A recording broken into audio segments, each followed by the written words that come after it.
Why, my friends, it's that time again to talk about another masterpiece.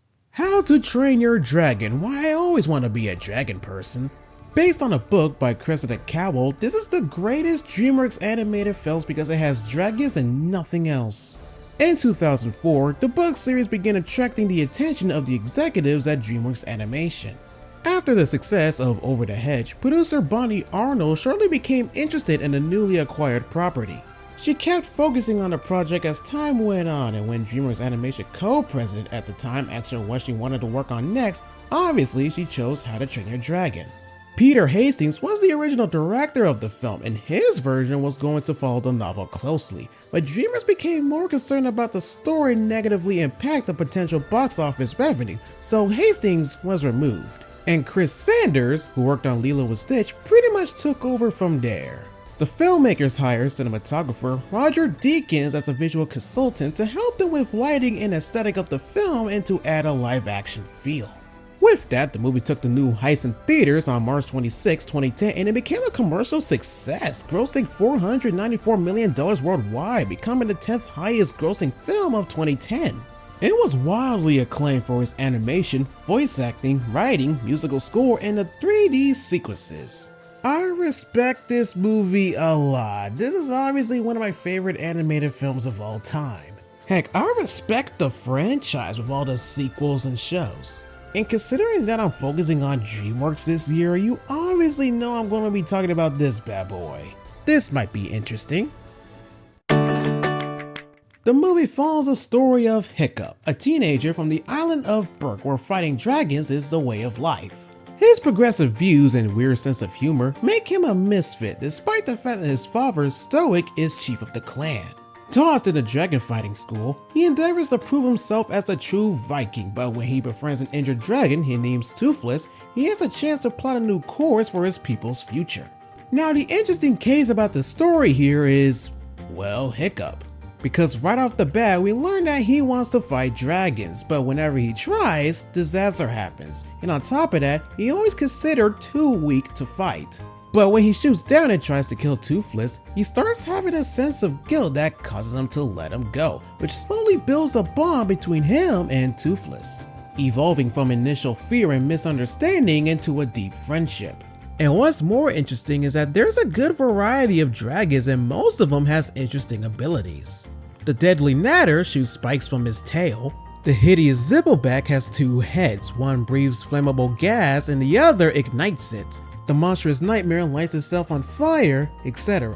And the fact that most of these dragons has cat-like behavior, I don't know, I just kind of find it funny.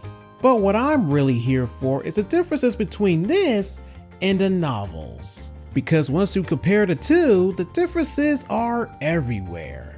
In the novels, the story were more whimsical and lighthearted. Hiccup relies heavily on intelligence, cunning, and empathy, and Toothless was just a green common dragon who's actually disobedient and cheeky.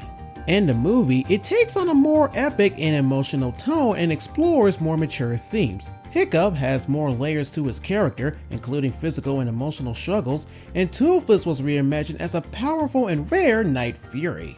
All of this information makes me realize that if you want people to take your book adaptation seriously, you have to make changes. Man, what a big step up the animation in this one is. And this released in 2010 and DreamWorks went out of their way to give this movie a realistic look.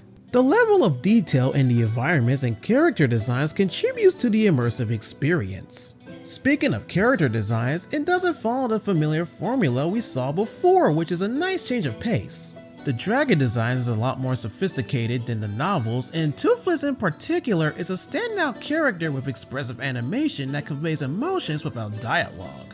The animators also use high-quality techniques, including fluid dynamics and realistic lighting to create real-life movements and textures. The flight sequences are particularly well executed with dynamic camera angles and smooth motion that enhance the sense of speed and freedom, which leads to the dragon battles and aerial combat choreographed with a sense of realism and intensity, which makes these the best part of the movie for me.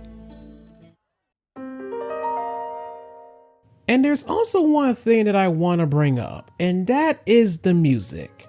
The soundtracks in DreamWorks films are fine, they're tolerable, but the music in How to Train Your Dragon is on a whole nother level. This soundtrack combines elements of Celtic, Nordic, and symphonic music to create an epic, adventurous atmosphere that complements the film's Viking setting and dragon-filled world. The most iconic piece from the soundtrack is Test Drive, used during the scene where Hiccup successfully flies Toothless for the first time. The theme is heroic, uplifting, and captures the sense of freedom and excitement of flying.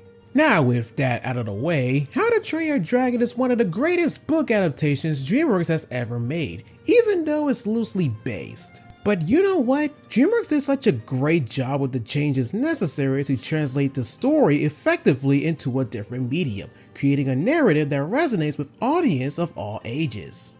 While the movie diverges from its source material, it still captures the spirit of Cressida Cowell's novels, transforming a beloved children's book series into a critically acclaimed and emotionally powerful film franchise. But the fact that this movie is getting a live-action reboot honestly makes me mad.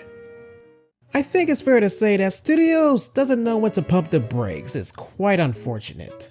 Especially on How to Train Your Dragon franchise, because I thought the third film ended it pretty well, but I guess it wasn't enough for Universal.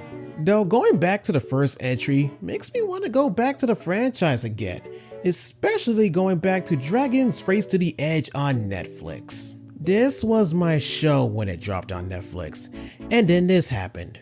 But for now, get ready for September 9th because I have a fever dream to talk about.